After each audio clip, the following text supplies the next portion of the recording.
Hey everyone, welcome back to the channel. Today I'm going to show you how to fix the location not verified issue on FanDuel, step by step.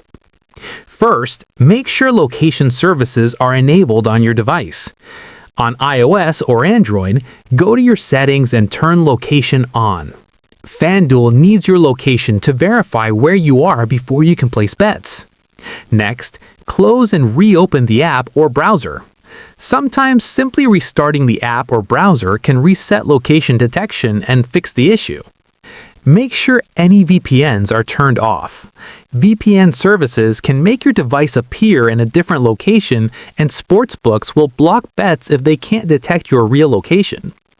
Another step is to reset your Wi-Fi. Turn your Wi-Fi off and on again, or unplug your router for a few seconds. Once your connection is stable, FanDuel should detect your location more easily. If it still doesn't work, try using a different device. Sometimes the issue is with the device itself rather than the app. Switching to a mobile device if you are on a computer or vice versa can help. Also, check that you are not in a dead zone near a state border. Sometimes location services have trouble detecting the correct state, which can prevent betting.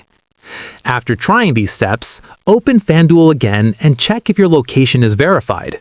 Once it is, you should be able to place bets without problems. If this video helped you, like the video, subscribe to the channel, and comment below with what you want to learn next.